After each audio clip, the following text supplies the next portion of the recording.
Hi everybody. I welcome once again to our backyard. I'm Steve Richards, one of the pastors at Messiah Church in Plymouth, Minnesota. One of these Wednesday mornings, I'll invite you to another location. Really, I will.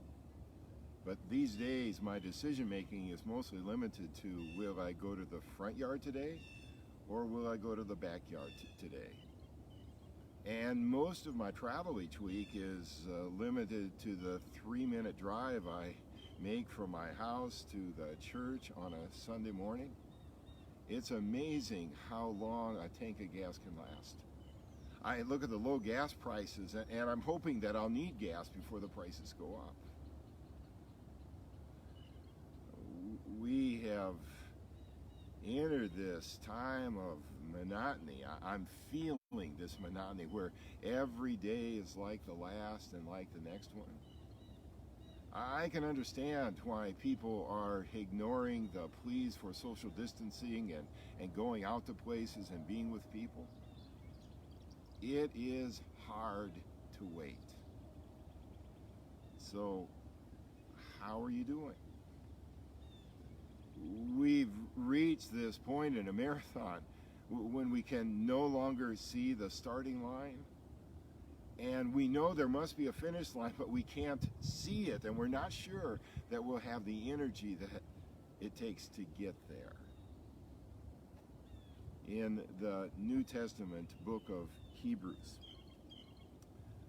the writer wrote this, beginning with the 12th chapter. He says, "Let us run the race that is laid out in front of us, since we have such a great cloud of witnesses surrounding us." Now, he's not talking about spectators. He's talking about people who have run life's race before us and are now cheering us on. He says, "Let us throw off any excess baggage, get rid of the sin that trips us up, and fix our eyes on Jesus, faith's pioneer and perfecter." He was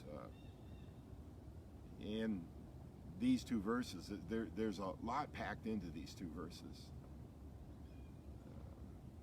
They were written for Jews who had decided to follow Jesus. And as a result, they were experiencing persecution. In the midst of the chaos and distress of their lives, they're being told to do three things: to lay aside the excess baggage, to run the race that is set before them, and to keep their eyes focused on Jesus. Do you know what we need these days? It's endurance. And I'm wondering, isn't there an app for that? Because we don't do patience. If we need something, we go to the internet. That's why there's Amazon. And if we need it tomorrow, we get Amazon Prime. And if we need it in an hour, we get Amazon Now. And if we have a question, we just ask Siri. There must be an app for this. We don't do patience. So when we ask God and we don't get an answer, or we don't get what we want, or we don't get what we want when we want it, we're done. And yet we forget that God has all of the time in the world. And most of the greatest things that God has given to us have taken a lot of time. Have you been to the Grand Canyon? How long did it take God to create that? Have you been to Lake Superior? How long did it take God to create that? We planted these trees 5 years ago. And at that time, the trees were barely shoulder height. And in the past 5 years, they have finally become what we hoped they would be. But it took 5 years. And in the life cycle of a tree, that's fast. Now we have this big, beautiful oak tree in our front yard that must be more than 100 years old.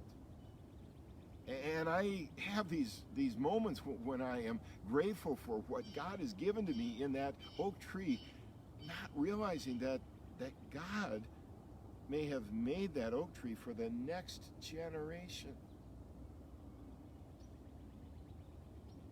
And my responsibility is to care for it so that 100-year-old oak tree can become what God truly intended it to be. Now I have this face mask. And to be honest with you, I don't like it. I mean, I like it. Amanda made it for me, so I like it. But I don't like wearing it.